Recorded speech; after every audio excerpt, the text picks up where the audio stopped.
Mr. President. On this day 60 years ago, President Lyndon Baines Johnson signed the law that created Medicare and Medicaid, protecting the health and well-being of hundreds of millions of American families. Those were our predecessors here on the floor of the United States Senate, and they passed that bill by the overwhelming vote, at least by today's standards, of 68 to 21, with support from senators of both parties. And they did that because they understood how vital access to affordable health care is for all Americans.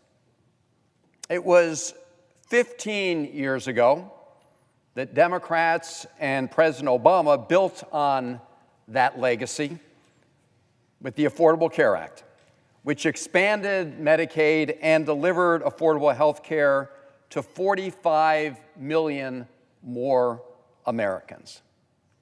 Taken together, Medicare, Medicaid, and the Affordable Care Act are three parts of one promise: a promise of health and a measure of economic security for seniors, for people with disabilities, for the most vulnerable Americans, and for Americans working hard paycheck to paycheck. 60 years ago, one senator explained that the promise of Medicare and Medicaid meant this, and I quote, "We do not intend to kick you out on the street. We are going to see you through. You are not going to become forgotten people." That's how one senator explained his vote to make sure we provided coverage under Medicare and Medicaid. Well, 3 weeks ago on the Senate floor, President Trump, with allies among the Republican senators, forgot about those people for whom that law was passed 60 years ago today, because 3 weeks ago, right here on the Senate floor, Republicans called what Donald Trump calls the big, beautiful bill. Certainly is beautiful if you're a billionaire or a very wealthy person. For everybody else, it is an ugly betrayal, because that bill passed about 3 weeks ago here on the Senate floor slashed Medicaid. It cut into the Affordable Care Act and combined cut over $1 trillion in health care to fund tax breaks for billionaires and very wealthy people, taking health care coverage away from 10 million people, even more if you count the failure to extend the tax credits from the Affordable Care Act, which will expire at the end of this year, but 10 million on the terms of that bill alone, including nearly 246,000 of my fellow Marylanders. And as others have said, this will increase the costs of health care for everybody else because it has a ripple effect throughout the insurance markets.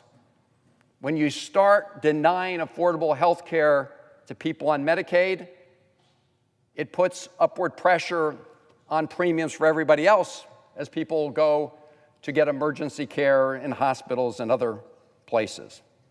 Now, one of our Republican colleagues reportedly said to members of the Republican caucus, and I quote, "I know a lot of us are hearing from people back home about Medicaid, but they'll get over it."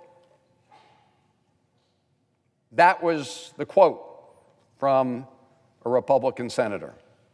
Mr. President, I can tell you from talking to my constituents and hearing from my colleagues all over the country, the American people are not going to get over it. Because of this bill that was passed 3 weeks ago, millions of Americans are going to lose their coverage, not because they're ineligible, but because Republicans purposely put up all sorts of bureaucratic hurdles to assess accessing those health care needs. That is increasing the costs and making it harder for people to access health care. And because of the failure to extend the tax credits for the Affordable Care Act, a big part of those tax credits, which will expire at the end of this year, another 20 million Americans will see their premiums jump an average of $700 starting in January. And in my home state of Maryland, I mentioned that about 246,000 Marylanders are going to lose access to health care because of the bill passed 3 weeks ago. And if we don't fix the issue of the expiring ACI tax credits by the end of the year, 70,000 Marylanders could lose their health care coverage altogether, and they will see their premiums increase 68%. As others have discussed, rural hospitals were already in a very, very tough position across the country, and now hundreds could close. We're also seeing seniors put at greater risk in nursing homes because of cutbacks on the number of nursing staff that we normally require to make sure that people's elderly loved ones get the care they need and deserve. And these cuts will make families face impossible choices. And again, all of that, those cuts to Medicaid, the cuts to the Affordable Care Act, all for one purpose: to partially offset the cost of tax breaks for billionaires and wealthy people. And I say partially offset because even after cutting Medicaid, we're going to see an increase in the national debt of $3.5 trillion over the next 10 years, and that doesn't include additional interest on that debt. Now, by cutting Medicaid so deeply, President Trump and Republicans are hurting people at every stage of life. You know, doctors take an oath to make sure that they help people at every stage of life, from cradle to grave. What happened 3 weeks ago is going to hurt people from cradle to grave. For many, it will be an early death sentence by denying access to important care, including preventative care.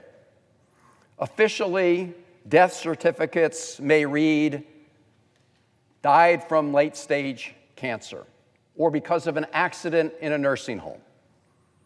But when you look behind that, you'll find that it's because that late-stage cancer wasn't detected earlier, or because the nurse who should have been there at the nursing home wasn't there.